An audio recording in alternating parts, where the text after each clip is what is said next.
Okay, guys, normally I would end up putting a little bit of a blurb at the end of my videos. I just got off my phone call, my Zoom call, I should say, with John Kraft in New Brunswick, and we were talking about the urban hunts that take place, and I was actually surprised myself to find out there was more than one. But I was looking up, and I've been sharing some information on the Kennebecasis Valley Nuisance deer program. And John's been a part of that since the beginning. 35 years as a bowhunter instructor up there, and very familiar with deer hunting and bear hunting in New Brunswick in general. And so he's been played a big role in the program and getting it up and running and then maintaining it. I think he's told me now that he's, between the nuisance tag, the nuisance doe tag that he gets, and because the property he hunts is big enough, he has the permission to then use his regular season tag to take a buck. He's taken, I think it's been 10 deer in the last 6 years, I think is what he said. So he's almost doubled up every year. I think that's right. It might be 7. And part of the reason why I'm putting this at the beginning is that John's microphone on his computer is a little rough. So, turn the volume up when you're listening to this, and be patient. When there's something that he says that I think is too muffled, I try to reiterate it myself. I hope that it comes through clear enough that you can follow along for the entire video. I do apologize. It's not John's fault, of course. Technology for two bow hunters and two traditional bow hunters at that is sometimes difficult to wrap our minds around. So I hope that you enjoy it. It was a very informative conversation for me. Even I was learning new stuff. I had done some reading, and I posted some things onto the To the Woods Facebook page, along with the Bowhunter Association of Nova Scotia page, trying to give a little bit of perspective as to what other areas are doing. And Kennebecasis Valley is only about a 3-hour drive from Truro. So I thought that this was important enough to just speak with someone who was doing a part of a program someplace else. I'm not saying that program's going to be ideal for Truro. I don't know. I certainly have opinions, but I think that we can all at least learn something by how they're doing it in the Kennebecasis Valley, Quispamsis, Hampton, Rossay, and go from there maybe and make some changes. There are opportunities for property owners with smaller properties to band together in order to make a hunting area. One of the differences in New Brunswick compared to Nova Scotia, which is one that needs to be considered, is that it's 100 meters from a residence without permission, and here we're 182 meters, so almost twice as far. Little things like that have to be considered if a program like the one in Kennebecasis is of any value to us in the Truro area. There is no denying, most people would agree that, there's a lot of deer in the area that just is tough to hunt because there's no 182 meters available down there in any way, shape, or form. Even if you get 1 or 2, there's always a 3rd, 4th, or 5th potentially. So lots of room for discussion about how that might, and in the end, it will end up being the municipality and its residents that come up with the solution that they need. I hope that the Federation of Anglers and Hunters, that I'm no longer on the executive, but I hope that they do reach out to Mayor Bill Mills and offer potentially to sit, perhaps not as a voting member, or maybe on the committee they're putting together, and try to perhaps have someone who's hunting, hopefully with a bow, to give them some perspective on how they might be able to move forward with this. And let's hope that they come up with a solution that is going to work for everyone. I'm on the plus side as far as bow hunters being a part of that, but in the end, you know, I don't live in Truro, so but I would like to see the deer not go to waste, and when we have guys that are willing to go and put them in the freezer or potentially give them to Feed Nova Scotia, these are just some positives in my mind, and I think it can be managed to mitigate any of the potential pitfalls that might come with an urban hunt. And I think the Kennebecasis Valley nuisance hunt shows that there are ways to mitigate some of those problems. So enjoy. I'm not going to add anything on to the end. This is already long enough. So to the woods, and a big thank you to John Kraft for taking the time today to speak with me. I hope you guys enjoy the video. If you do have questions, like I said, reach out to me, and possibly I can reach John and get clarification if there is something that you're looking for. Otherwise, keep the conversation going. Let me know what you guys think. And again, understand that we're all going to be coming from different perspectives. We all have different experiences. And so we have to try and understand and listen as much as we speak. So I'm trying my best to take in everything that you guys are saying. And I have changed my mind before, and I'll certainly end up at some point changing my mind on something again, because you guys in the community offer such great information through the conversations that we have. So thanks to everyone. To the woods. Enjoy. Welcome, guys and girls. This is episode 9 of To the Woods. With recent events in the news, I thought it might be prudent to help the conversation along here in Nova Scotia to reach out to friends of mine in New Brunswick. This is John Kraft. John and I met through archery, through traditional archery. I think the very first time I went to Scotian Bowman, the tan shoot, I spoke with you and Marcel before I had even picked up a bow ever. I had already, met you. Now, John, tell us a little bit about yourself and your involvement with the deer nuisance program in the Kennebecasis Valley. I'm John Kraft. I've been on archery since probably 1993, so around there. I'm in the Bowhunter instructor. Also run 2 archery clubs myself, and one's a traditional. I've won many awards, that type of thing. So, and hunt. I just love hunting bear and deer all the time. I even hunted wild boar, so it's awesome. Yeah. But I'm also in the nuisance hunt, and sorry, John, the mic's cutting out just a little bit. Could you sit up maybe just a little? Yeah, and I apologize, but yeah, you're also. How's that better? Oh, that's way better. Yes. So anyway, I'm involved with the nuisance hunt. Actually, that's the only place I hunt now, because I'm allowed by permission from the landowner to hunt bucks out there also, and we can discuss whatever Travis wants to know about it. Let me know. Yeah. So how long approximately has that the deer nuisance hunt been taking place in the Kennebecasis Valley area? Well, we did a trial run back in 2011. And we had 15 hunters on this certain property. And because there's so many deer around, we took all 15 deer out of that year. Oh, so wow. That's when they decided that they were going to start it. And we've had it going for about 5-6 years now. Okay. Yeah. Wow.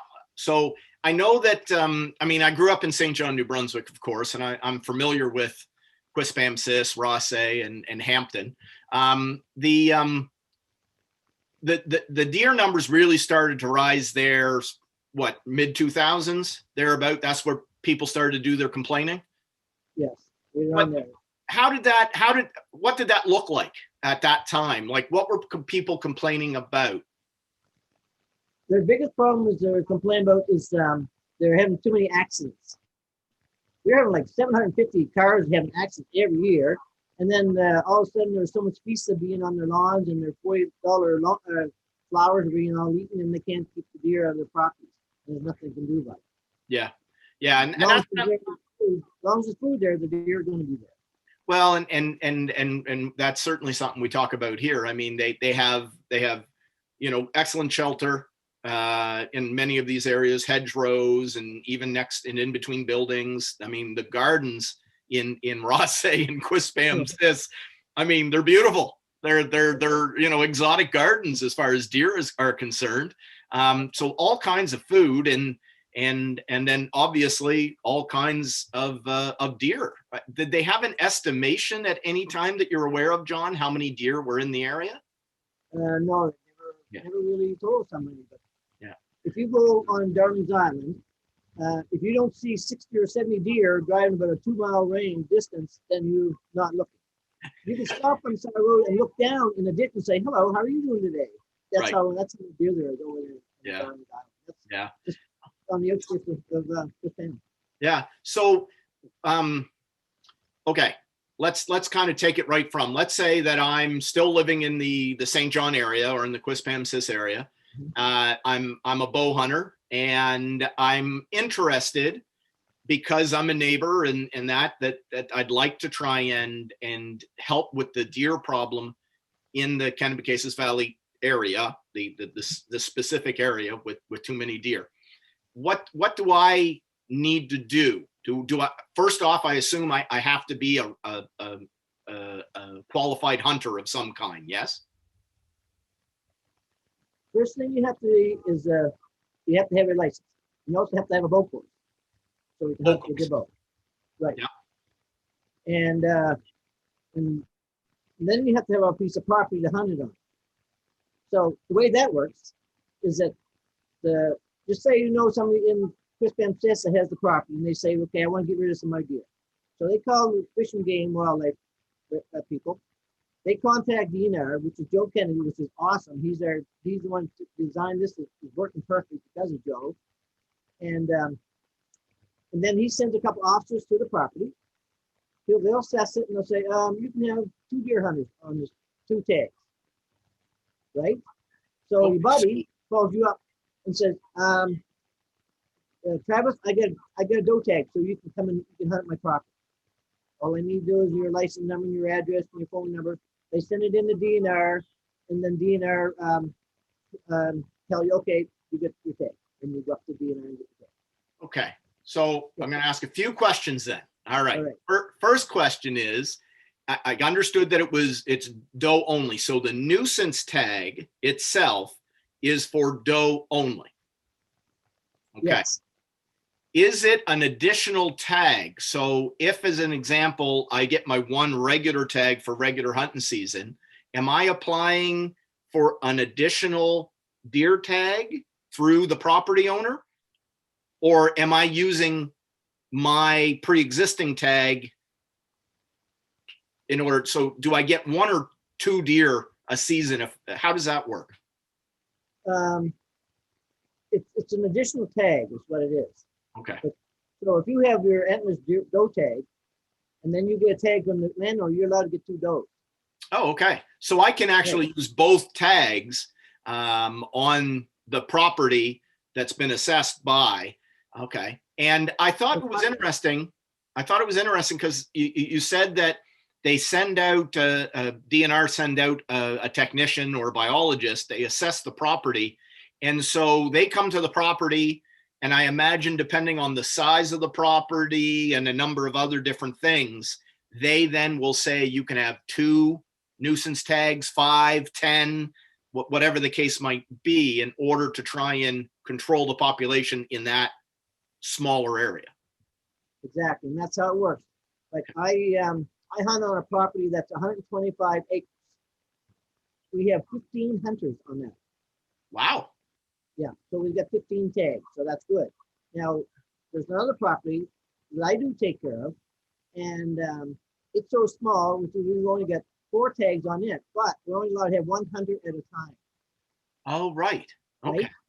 So, not only that, but it's kind of nice to communicate with the other hunters, because that way, when you get your deer, say, "Hey Jim, I got my deer. You can go right ahead and start hunting," or "I'm not going to be there all next week, so why don't you go and hunt your doe?" Right. Do. But you also got to remember that you're not allowed to shoot any bucks. The Right. only time you're allowed to shoot a buck is with somebody, the owner's permission, and you have to be 100 meters from any dwelling. Still. And you have to use your own tag that's good. Your regular hunting tag is what you have to use in order to take that buck. Right, exactly. Yeah. But even though you take a buck, you still use the doe tag that the landowner gave you to hunt another doe. Right. Yeah. Yeah. Yeah. So I find that interesting. I love the idea that the property owners still have some say in what's going on their properties, right? That, but do you find that it's difficult, or was it difficult initially? Has it changed to get property owners to offer up their properties to help with the nuisance deer, or was it easier than you anticipated? It was a lot easier than they figured, and every year it get more and more. Wow. Because once they found it was working, and that's when they said, okay, I'm going to jump in on the bandwagon and I'm going to hit on with it along with it. Okay. But the landowner has full say. No matter what, they have complete say, because we can sit down and write rules and write ladies down for the hunters. We can get together a few days ahead of time and discuss with the hunters what we want them to do and what they can't do. Right. Like one place, when they have a long driveway, so they can only park down on the right-hand side of the driveway and nowhere else on the property. You cannot go by this fence. You cannot take your bow and carry it across the yard. You've got to make sure in case you take it to where you with you. So doing things like that. Yeah. The microphone is kind of You cannot hunt my property with my children out there. right. John, the microphone is a little bit, I'm not sure what to call it. It's just not picking you up quite as well as it was. Let me just kind of hear you say something again. Okay, I just moved closer to my computer. Is that better? It's a little better, yeah. And I'm not trying to make it too difficult. It's the first time I've had an issue with the microphone before, but I'm understanding you. It's just it's just a little kind of, what's the word, muffled, but I am understanding. So we'll keep going because this is great stuff. So how many nuisance deer tags are now offered in the area as part of this specific program? Do you know? There's about 200. Oh, wow. Yeah, 200 tags. Wow. So 200 does potentially are being taken out of the equation. Do you think that this is 200 enough? Is it starting to make a difference in the area? It's made a big difference, because before we used to be able to go and we could see deer going through our stands or even driving on the road. Now you're lucky to see them now. So they're getting thinned out more and more. Okay. Well, it's nice to hear that it's working. And has there been complications of any kind that you're aware of, that they made a few changes in order to try and prevent anything in particular, or has it been pretty smooth sailing? No, it's been pretty smooth sailing. Our biggest problem is that we got hunters in there that know the bucks are in the area, and that's all they come into the nuisance hunt for, is to shoot the bucks. Right. They're not in there to shoot doe. Right. Or they'll say, oh, that doe was too small. There's no such thing as a too small doe when you're hunting a nuisance. But I tell them, I said, well, let's get spots and don't shoot it. You're up 20 pounds, right? Yeah. But Rod Cumberland, and I've known Rod for years, and we talked. He said, a doe that's 80 pounds or better can be bred. So that's, so I'm a strong believer in that. So just come and see me and landowner, and we'll check to see if we can shoot a doe or a buck. Yeah. I think that's part of sometimes the issue when we're trying to understand a problem and its solution through the biology, trying to understand the biology of the problem. And I know that without trying to pick on the gentleman too much, because I've met him and I don't think he's a bad guy, but the mayor of Truro has stated that maybe they could do something that was bucks only, because if there's no bucks, there's no babies. And he obviously doesn't fully grasp the biology from that perspective. And I think I think I have to applaud, Energy and Natural Resources in New Brunswick for a program like this one, because it seems firmly based in the facts of the solution and what the solution to the problem is. And that is definitely going in and removing more does from an area. So, yeah. So, another thing there too is that the landowners, if you're in there hunting and you're leaving garbage and all that stuff, well, guess what? You're not invited back next year. You just yeah, get another bull. There's so many bull hunters that want to get involved with it. It's unbelievable. So if you don't do what you want or ask them, see you later. We don't need you. We want you're in there to enjoy yourself and hunt, get yourself some meat, and help the landowners out. That's what it's all about. Yeah. Do you think, and I've only heard, I've spoken to a couple people, and remember, of course, just because I spent my entire youth and a lot of my adulthood in St. John, I've got a lot of friends in the area. Is there anything, I heard that they were considering bumping it so that a hunter could get 2 doe tags. Have you heard or have any thoughts on that? Would it be advantageous? Do you think people would be interested in taking a second doe out of the area? There's a lot of people who like to take a second doe out of the area. Up in this area, I don't think so. I think there's so many hunters up here. We can actually tell, we can give more tags to that area and get some out the deer. We'd rather have spread out the deer to more people than have 1 or 2 people getting all the deer. Right. Okay. Now in St. Andrews, that is a fact. It is doing it down St. Andrews, 2 deer per person down there. Oh, I see. Here, yeah, with the emphasis, Ross and that we still got down to 1 deer per person. Okay. And a lot of people are surprised because you see the deer all the time. Oh, look at the deer, look at the deer. Well, I'm gonna get my deer real easy. Well, it's not that easy because once the deer goes in those woods, game on, boys. They're just as wiry and gnarly as all get out. Just, yeah. People just don't understand that. They just think they're just pets. Well, they're not pets. Yeah. Because, well, 1,500, we had 8 deer. So that's just good showing. These guys put a lot of time in. They couldn't understand it, but they come in the dark. They're not coming in during the daytime, or they're coming in when they're not there. So it makes a big difference. It's just like being up in the woods and someone's out trying to hunt. The same thing. Right. Yeah. Yeah. I think we do as for those of us that haven't tried an urban hunt, certainly I spend a lot of time on YouTube and I do watch a lot of videos, and more there are videos coming out about guys going into these areas and taking big bucks out of very urban areas, and it's never necessarily easy.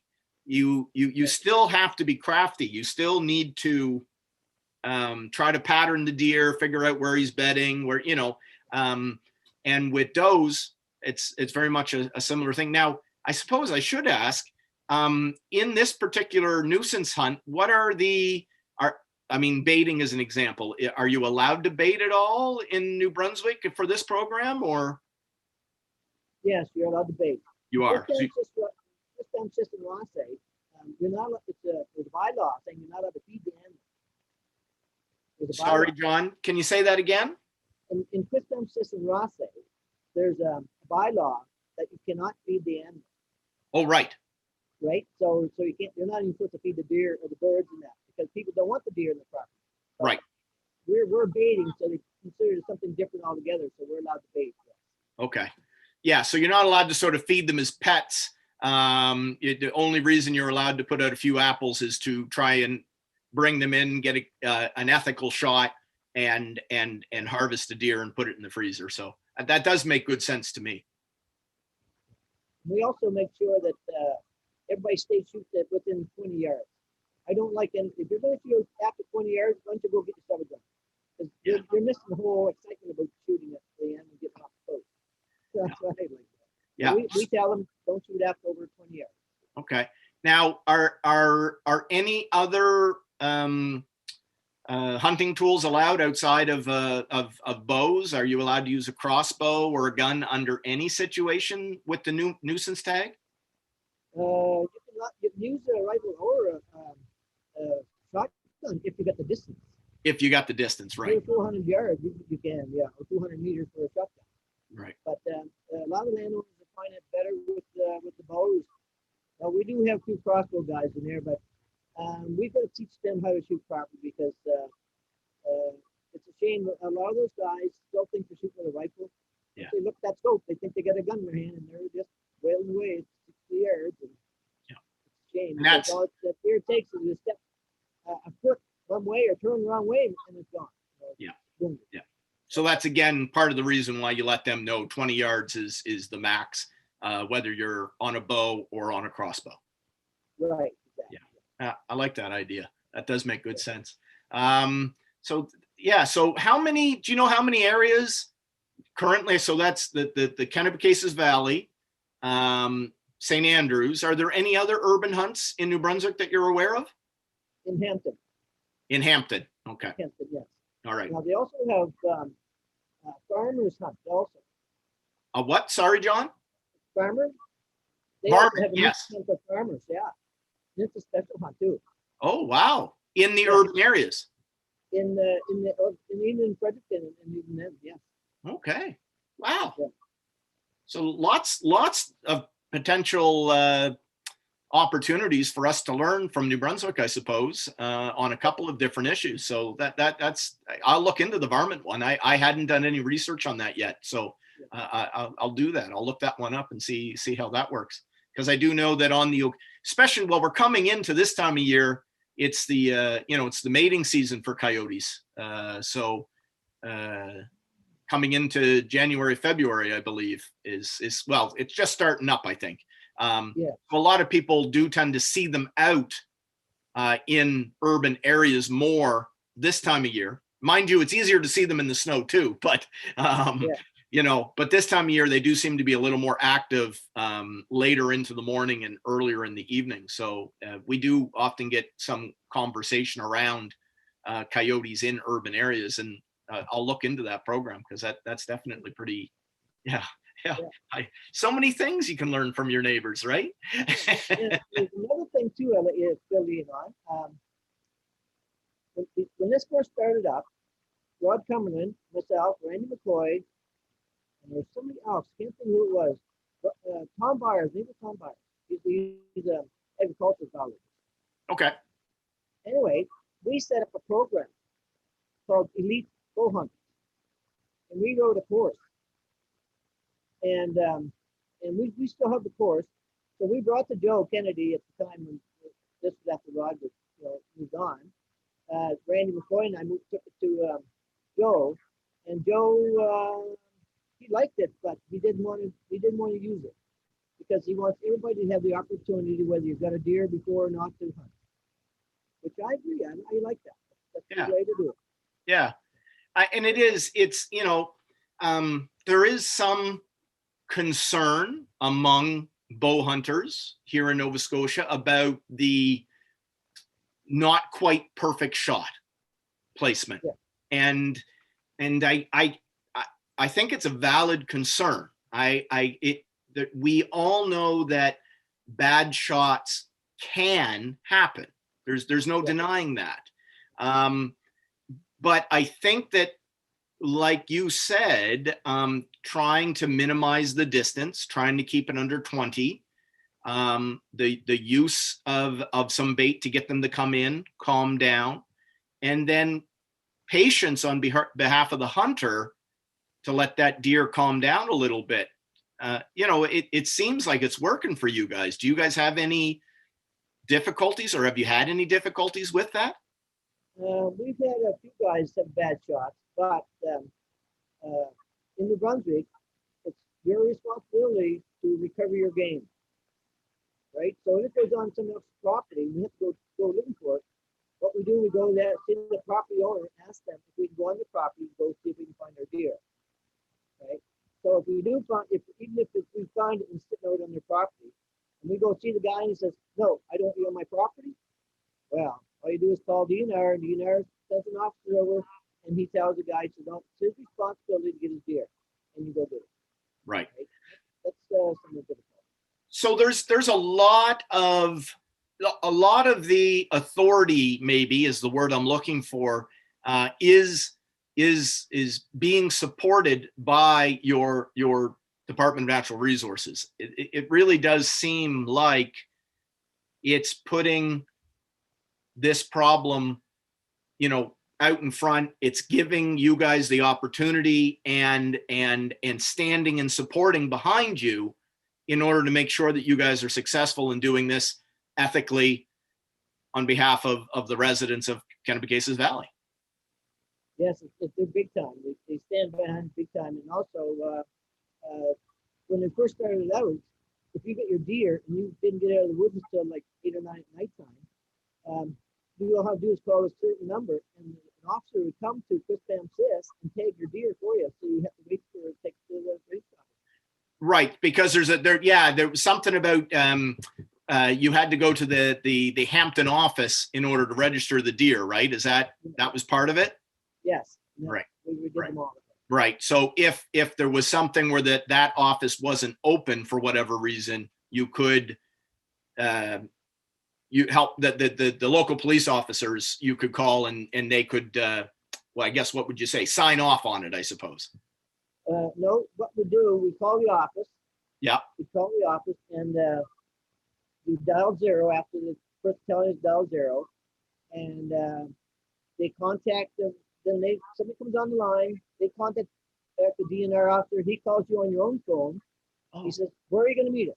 And they'll say, "Okay, we'll meet you at McEssel." That's one of the station. And he said, "Okay, I can be there in an hour." And you go there and sit there and wait for him. And he comes up and you do all the work right there. Oh, wow. Yeah. So, yeah. Oh, so it's all coming from DNR. All coming from DNR. The boys are right behind us, 100%. Yeah. Okay. How much in the early days, John, if you can remember, was, as far as the municipalities themselves, was there a little bit of pushback? How hard was it for DNR and the municipalities to start to work together on this? Do you remember? They actually had a group set up for deer hunters. And they were trying, like, this was a group, they were trying to hash it out to see what they're going to do to do it. And no, there wasn't too much of a hassle. It was just more of the public more hassle than anything. Okay. Right.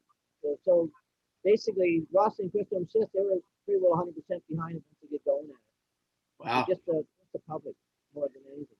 So was the public a 50-50 split, or was it heavier than that? Do you remember? It'd be about 50-50, I'd say. Yeah. But once they seen everything going out, all right, the first year, then it started to fall back. Okay, maybe this is going to work, and then there's no issues at all now. Yeah. But yeah. The first couple of years, Joe Kennedy, myself, and Randy McCoy, we put seminars on for the hunters and the landowners. That's a good idea. We advertise, say if anybody wants to hunt in Nuisance hunt, please go here, such and such, and we tell landowners, please come in and join us.